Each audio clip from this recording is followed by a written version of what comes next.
Hello everyone, good morning সবাইকে। আর হরে কৃষ্ণ জানাচ্ছি, কারণ হচ্ছে কালকে তো একাদশী ছিলাম। সকালে উঠেছি, পারনাও করেছি, এখন বসে চা খাচ্ছিলাম। তো সকাল থেকে কিছুই আর শ্যুট করা হয়নি, ভুলে গিয়েছিলাম। যেহেতু একাদশী ছিলাম, ভুলে গিয়েছিলাম যে কী করব। অনেক সময় তো করি, বাট এবার ভুলে গিয়েছিলাম। এই তো উঠে গেছে আমার মাম্মামটা।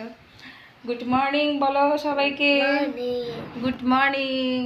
আহা, ব্রাশ করে আসো। আচ্ছা, এখানে বসো, আগে একটু মার কাছে একটু বসো। কয়টা বাজে জানে না। অনেকটা কিন্তু বেলা হয়ে গেছে, 9টা বেজে গেছে। উঠেছি হচ্ছে 7টার দিকে। আর পারোনা কিন্তু অনেকক্ষণ ছিল, 5:30 থেকে 9টা 45 অবধি ছিল। তো এর মধ্যেই পারোনা করে নিয়েছি। এখন তো দুপুরে রান্নাবান্না করব। আর কালকে যে আমি ড্রেসগুলো সেলাই করে এনেছিলাম দিদিকে দিয়ে, তো ওইগুলোর থেকে আজকে একটা এই যে পরলাম। ভালোই হয়েছে, মানে সেলাইটা খুবই ভালো হয়েছে। হাতাগুলো এতটুকু দিলাম, ভালোই কিন্তু লাগছে, খারাপ লাগছে না। আর আমার বরাবরই কিন্তু মানে এই ধরনের সেলাই করলে কিন্তু ভালো লাগে। তো ঘরের সমস্ত কাজকর্ম কমপ্লিট করার পর আমি রান্না করতে চলে আসলাম। আর আগে থেকেই প্রিপারেশন নিয়ে নিয়েছি। আর আজকে রান্না করব হচ্ছে বিরিয়ানি রান্না করব, কারণ হচ্ছে বিরিয়ানিটা খুবই চটপট হয়। আর তাছাড়া আমার মেয়েটা কয়েকদিন ধরে বলছে বিরিয়ানি রান্না করতে। আমার ব্যস্ততার কারণে আমি করতে পারিনি। আর তাছাড়া কালকে তো যেহেতু একাদশী ছিলাম, একাদশীর দিনে তো এগুলো করবই না। তো এই যে আমি এখানে তেল দিয়ে দিলাম, এরপর পেঁয়াজ আর হচ্ছে 2টো তেজপাতা আর এলাচ দিলাম, 3-4টা এলাচ দিলাম। এরপর এগুলো একদম খুব ভালো করে ভেজে নিয়েছি, কালারটা লাল করে নিয়েছি। এরপর এখানে আমি একটা মিক্সারে কিছু ইনগ্রেডিয়েন্টস মিক্স করব। এখানের মধ্যে থাকবে হচ্ছে 2টা টমেটো আর পেঁয়াজ, রসুন, আদা, জাস্ট এইটুকুই। এর বাদে আর কিছুই দিব না, কারণ হচ্ছে অলরেডি মাংসের মধ্যে আমি এখানে জিরা, ভাজা জিরা আর হচ্ছে ভাজা ধনিয়া অ্যাড করব। আর কাঁচামরিচ তো গোটাই রাখবো, একদম ছেড়ে দেব না। আর কারণ হচ্ছে আমি এখানে শুকনো মরিচ অ্যাড করব। এই যে এখন আমি এখানে নুন দিয়ে দিচ্ছি একদম পরিমাণ মতো। আপাতত চিকেনের পরিমাণেই দিচ্ছি, যখন আমি এখানে চাল অ্যাড করব তখন চালের পরিমাণটাও দিয়ে দিব। আর এই তো আমি এখানে অল্প করেই কিন্তু শুকনো মরিচের গুঁড়া দিলাম। আর এখানে এই যে এটা দিলাম হচ্ছে জিরা আর হচ্ছে ধনিয়া গুঁড়া আর সামান্য করে গরম মশলা গুঁড়া, আর হচ্ছে যেটা একদম না দিলে নয়, বিরিয়ানি মশলা, রাঁধুনি বিরিয়ানি মশলা আমি এখানে ইউজ করছি। এটা থাকলে তো ঝটপট একদম বিরিয়ানি বানানো যায়, বাচ্চাদেরকে খুব তাড়াতাড়ি অল্পতে খুশি করানো যায়। তো এখন সেটাই করছি, খুব ঝটপট একদম বিরিয়ানি এটাই করছি। আশা করছি ট্রাই করবেন, রেসিপিটা দেখে ভালো লাগবে।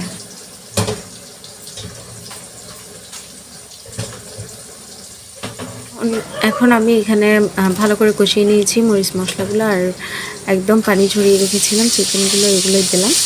আর টুকরো কিন্তু মাঝারি করেছি, বেশি বড়ও করিনি আবার ছোটও করিনি, মাঝারি টুকরা কিন্তু ভালো লাগে আমার। তো এখানে আপনারা চাইলে ছোট বা বড় সাইজেরও দিতে পারবেন, শুধু এখানে সেদ্ধটা একটু কম বেশি হবে এটুকুই, মানে সময় লাগবে কম বেশি এটুকুই। তারপর এখানে যে আলু অ্যাড করে দিচ্ছি, যে কড়াইয়ের মধ্যে ভেজেছিলাম তেল সহ, এগুলোই দিয়ে দিলাম। কারণ হচ্ছে আমার বাচ্চারা আলু খেতে খুবই পছন্দ করে, সেটা চিকেনের মধ্যে হোক বা বিরিয়ানির মধ্যে হোক। আলুগুলো আরও বড় করে দিলে আরও ভালো হতো, একটু ছোট করে দিলাম যাতে তাড়াতাড়ি সেদ্ধ হয়ে যায়। আর যেহেতু ব্রয়লার চিকেন একটু তাড়াতাড়ি হবে, এটার জন্যই।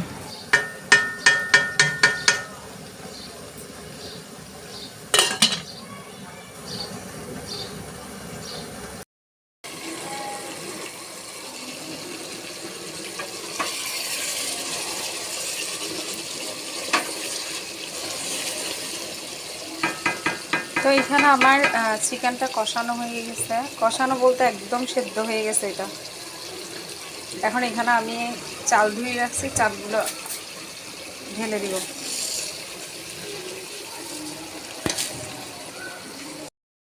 কাঁচামরিচ দিলাম, এরপর এই যে পরিমাণ মতো নুন দিয়ে দিব। এরপর নাড়বো, একদম ভালো করে মিক্স করব চিকেনের সাথে। বিরিয়ানি কিন্তু একদম সোজা, বিরিয়ানি মশলা থাকলে বিরিয়ানি রান্না করা যায়। মেয়েটা অনেক দিন ধরে বলছে যে মা বিরিয়ানি রান্না করো। চিকেন তো রান্না করা হয় ঘরের মধ্যে, বাট বিরিয়ানিটা অনেক কম হয়। সকালে খেলে কিন্তু বিকালে খেতে ইচ্ছা হয় না। তো এখন আমি এখানে গরম জল অ্যাড করব।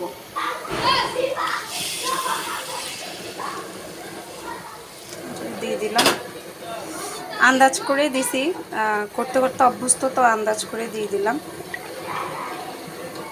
আর হ্যাঁ, ঘিটাও অ্যাড করব আর একটু পর, এখন না, লাস্টে দিলেও হয়, ফার্স্টে দিলেও হয়। মনে হচ্ছে জল আর লাগবে না, এটুকুই হয়ে যাবে। কালারটা কিন্তু ভালোই এসছে। এখন এই যে ঘি দিব, এই যে ঘি।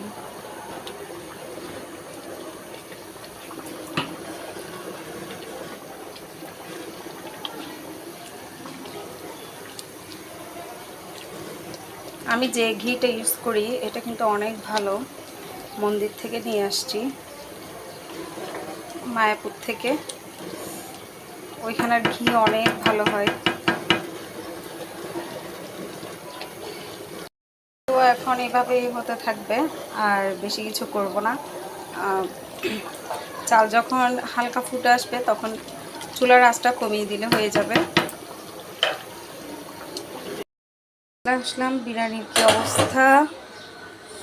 বিরিয়ানি তো হয়ে গেল। কালারটা এখানে বোঝা যাচ্ছে না কেন বুঝতে পারছি না, বাট কালারটা কিন্তু খুব সুন্দর এসছে। এই যে ধোয়া উঠছে, এই তো এখন বোঝা যাচ্ছে কালারটা কি সুন্দর এসছে, আর ঝরঝর হয়েছে একদম।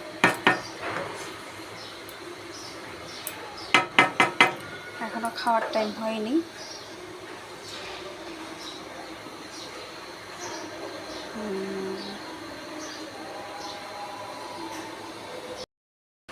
এখন দুপুরে খাওয়ার জন্য বসলাম। কিরে, অধীর আগ্রহ না বিরিয়ানি খাবা? হ্যাঁ, হ্যাঁ বিরিয়ানি অনেক পছন্দ আমার। হ্যাঁ, বিরিয়ানি অনেক পছন্দ। বাড়ি গেছে। আজকে নীল ড্রেস পরা এটাকে ভালো লাগতেছে না? অনেকদিন পরে নীল ড্রেস পরছে। আচ্ছা, এই প্যান্ট কিরে এই তো বিরিয়ানি হয়ে গেছে। সরি, হাতটা সরানো ওটা। কেমন লাগে একদম দেখালে এরকম খাওয়া না। কে আগে কাকে দিব? আমাকে। একদম ঝরঝরে। আমাকে লেগ পিস দিবা? না, লেগ পিস দাও, লেগ পিস দাও আমাকে। এই যে এটা তোমার জন্য। মাংসের সাথে কেন মাংস? বিরিয়ানির সাথে দুইটা।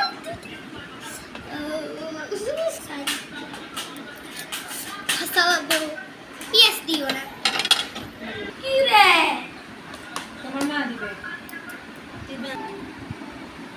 মাংস শুধু শসা। সালাদ মাংস শুধু শসা দিবে। মাংস শুধু শসা। পিস করে দাও, একটু দাও আমাকে। আমার শসা অনেক পছন্দ। বেশি নাও।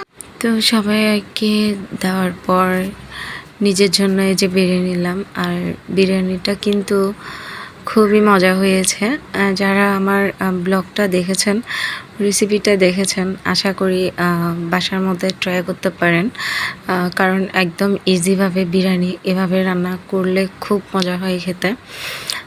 তো আজকে এইটুকুই, সকলে ভালো থাকবেন।